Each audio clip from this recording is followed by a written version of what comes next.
ई आकाशवाणी गोरखपुर। अब रउआ सभे सुकीर्ति अस्थाना से समाचार सुनी।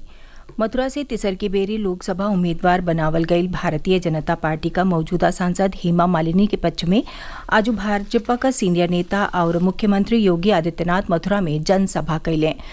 ये दौरान वहां के कहली कि प्रधानमंत्री मोदी जौने विकसित भारत के संकल्पना के लोगन के सामने रखले हवे वो विकसित भारत बदे विकसित उत्तर प्रदेश और विकसित उत्तर प्रदेश बदे विकसित मथुरा के भइल बहुते जरूरी हौ। वहां के कहली कि अयोध्या और काशी के बादे अब मथुरा और वृंदावन पर सरकार का पूरा ध्यान हवे। एमा के विकास के गति के और तेज कैल जाई। ओहर मुख्यमंत्री योगी आदित्यनाथ आज दोपहरिया बादे अपने गृह जिला गोरखपुर के गोकुल अतिथि भवन में गोरखपुर, बांसगांव और संत कबीर नगर का चुनाव संचालन समितिया के साथे बैठकी कैले।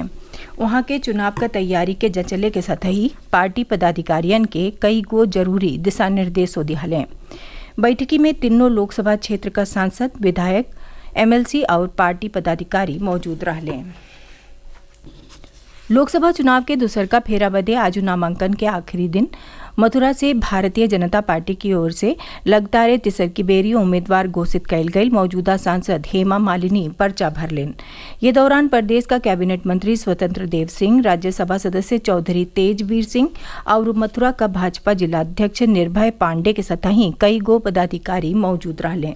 ये फेरा के सज्जो सीटिन बदे दाखिल भइल पर्चन का बिहाने जांच हुई। 8 अप्रैल के उम्मीदवार आपन नाव वापस ले सकेले। 26 अप्रैल के वोट पड़ी। दूसरका फेरा के 8 सीटिन में अमरोहा, मेरठ, बागपत, गाजियाबाद, गौतम बुद्ध नगर, बुलंदशहर, अलीगढ़ और मथुरा का नाव शामिल हौ। समाजवादी पार्टी मेरठ में तिसर की बेरी उम्मीदवार बदल दिहले हवे। अब अतुल प्रधान के जगह ही पूर्व मेयर सुनीता वर्मा के पार्टी आपन लोकसभा उम्मीदवार घोषित कैले हवे। सुनीता आज आपन पर्चो भर दियालिन। सपा की ओर से दूसर की बेरी उम्मीदवार घोषित कैल गए अतुल प्रधान कल ही आपन पर्चा भर दियाले रहले। प्रदेश में लोकसभा चुनाव का पहला फेरा बदे 19 अप्रैल के होखे वाला मतदान के लेके संबंधित जिलन में तैयारी जोरिया गई हौ। यही क्रम में पीलीभीत जिला में दिव्यांग और 85 वर्ष से बेसी का बुजुर्ग मतदाता लोगिन के वोट डरले का कार बिहाने से शुरू हो जाई, जवन 8 अप्रैल ले चलत रही। निर्वाचन आयोग की ओर से दिव्यांग और 85 वर्ष से बेसी बुजुर्ग मतदाता लोगिन के घर ही से वोट डरले का सुविधा दिहल गई हौ। वो पोस्टल बैलेट से वोट डाल सकी हैं। पीलीभीत का उप जिला निर्वाचन अधिकारी रीतू पुनिया बतौलिन कि जिला का ऐसन 820 मतदाता लोगिन के मतदान के लेके 21 गो पोलिंग पार्टी बनावल गई हौ। एकरे निगरानी बदे 18 गो सेक्टर मजिस्ट्रेटो तैनात कल गई हौ। हर पोलिंग पार्टी के सतही माइक्रो प्रेक्षक, कैमरामैन और पुलिस कर्मियों मौजूद रही हैं। ई पोलिंग पार्टी बिहाने दिव्यांग और 85 वर्ष से बेसी उम्र का बुजुर्ग मतदाता लोग इनके घरे जई हैं और पोस्टल बैलेट के जरिया से उनकर मतदान करवाई हैं। पहला फेरा में प्रदेश का सहारनपुर, कैराना, मुजफ्फरनगर, बिजनौर, नगीना, मुरादाबाद, रामपुर और पीलीभीत सीटिन बदे वोट पड़ी। लोकसभा चुनाव के लेके भाजपा का सीनियर नेता और उप मुख्यमंत्री ब्रजेश पाठक आज मई जिला का दौरा कई के चुनाव तैयारियन का जानकारी लिहाले। वहां के संगठन के पदाधिकारियन, कार्यकर्ता और प्रबुद्ध जन से जीत के रणनीति पर चर्चा कर पुरहर तरीका से चुनाव में जुट गईले का आह्वान कैली।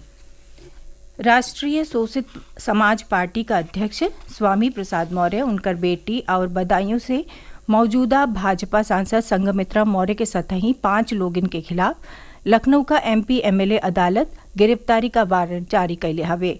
ई कार्यवाही धोखाधड़ी, मारपीट, जान से मरले का धमकी और साजिश के मामला में भइल हवे। सांसद संघमित्रा मौर्य पर बिना तलाक लिहाले धोखा से दीपक स्वर्णकार से ब्याह कैले का आरोप है। मामला में अदालत में हाजिर न भइले पर एमपी एमएलए अदालत संघमित्रा के सतही स्वामी प्रसाद मौर्य, नीरज तिवारी, सूर्य प्रकाश शुक्ला और ऋतिक सिंह के खिलाफ वारंट जारी कैले हवे। मामला का अगला सुनवाई 16 अप्रैल के हुई। निर्वाचन आयोग के निर्देश पर प्रदेश के कई गो जिलन में मतदाता लोग इनके वोट डाले खातिर जागरूक करे बदे कई गो जागरूकता कार्यक्रम का आयोजन कैल जा रहा है। मतदाता लोग इनके संकल्प दियवले के सतही रैली निकार के उन्हें वोटे का महात्म बतावल जा रहा हो।